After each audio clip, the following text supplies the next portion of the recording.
さいちゃんです。オーストラリアは現在秋なので、旬の野菜白菜を使って料理をしたいと思います。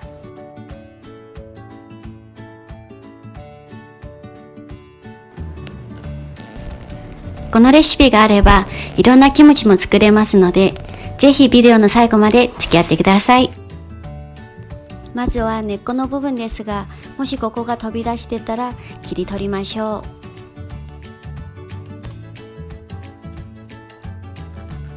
そして白菜を半分に切りましょう。こういう風に少しだけ切れ目を入れまして、手で裂いてください。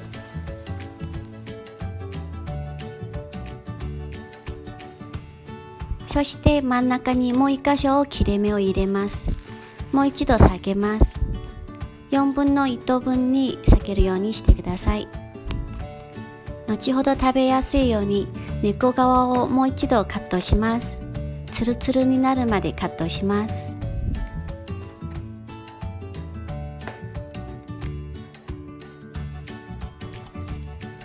先ほどの作業を繰り返せば OK です。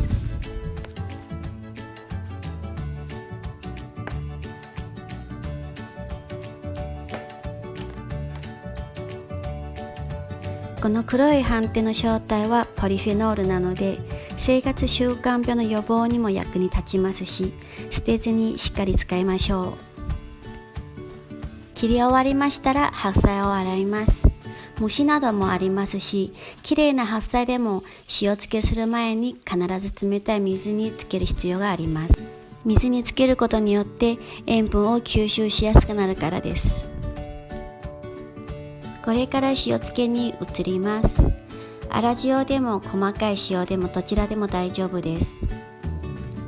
それぞれの白菜の葉ごとに塩を振りかけてください。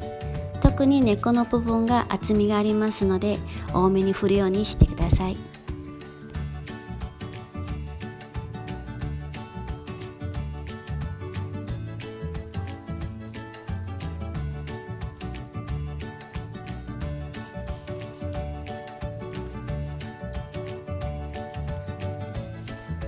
塩漬け時間はトータル2時間で、さてこれから30分ごとにこれを裏返すようにします。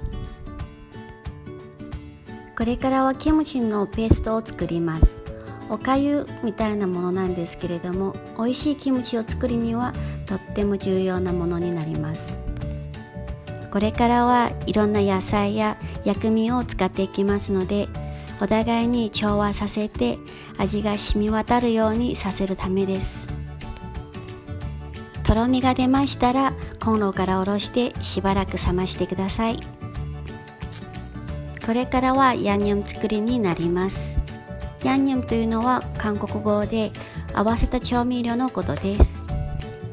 お好きな大根を千切りにして入れます。この大根の存在がキムチペーストをとっても特別な味に引き立てまして甘くさせます。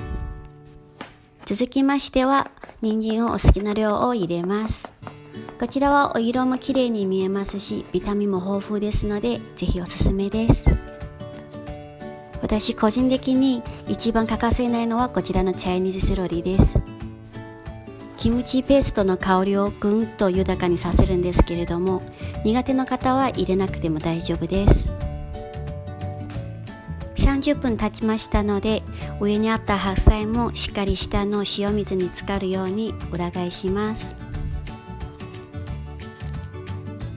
さらに30分を設定します。ネギをスライスします。ニラもスライスします。以上の野菜の中でネギ以外はすべてオプションになります。これからは薬味のピューレを作っていきます。ニンニク丸ごと1個分、生姜小さじ2ぐらい、玉ねぎ1カップぐらいです。さすが目の様子がちょっと変です。結構痛いです。涙が出ちゃいますよね。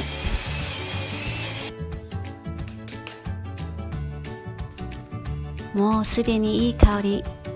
こんな感じのピューレになりました。こちらは先ほど作って完全にクールダウンしたキムチペーストです。この中にピューレを入れます。またも30分経ちましたので2回目の裏返しです。続きましてはフィッシュソースを1/3分の1カップを先ほどのキムチペーストに入れます。こちらは網の塩辛です。網の塩辛入れることによってとってもスペシャルな香りになります。そして皆さん、網の塩辛を使うときにまず先に汁を絞り出してください。そしてエビは細かくカットします。網の塩辛は非常にしょっぱいので少しずつ味見をしながら入れることをおすすめします。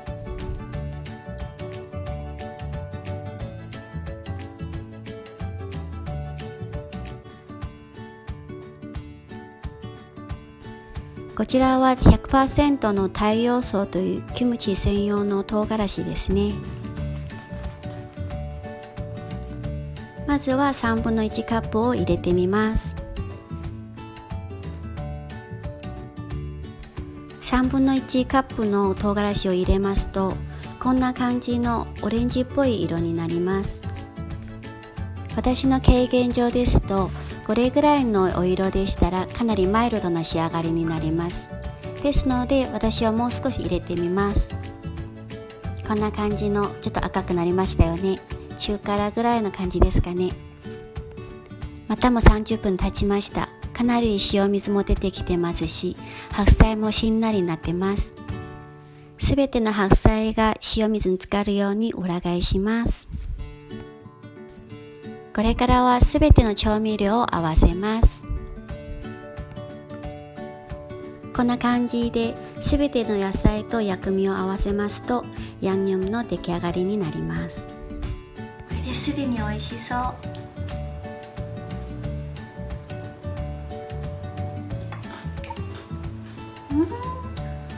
美味しい。一休みです。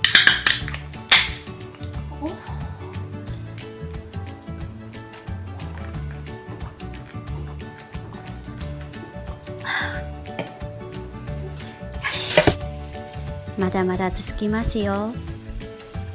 トータル2時間塩水につけましたらもうこれから洗います。しっかり葉っぱと葉っぱの間をお水で洗います。この作業は 2,3 回くらい繰り返してください。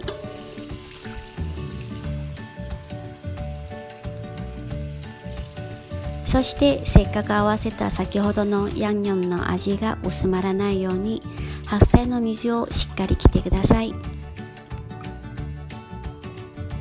さて最後の工程になりました。先ほど塩漬けの時と同じ要領でやはり根っこの部分が厚みがありまして味が染み込みにくいので多めにヤンニョムをつけるようにしてください。韓国では一口で切らずにこういう風にかぶことでつけたキムチをポキキムチというそうです。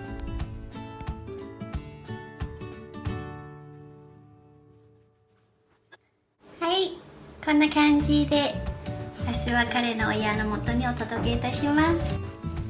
やっとできました。長かった。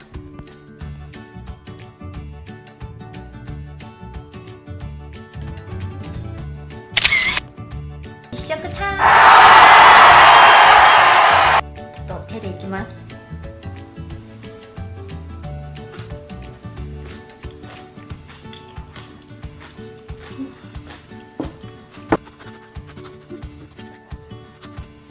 ご飯が欲しくなります。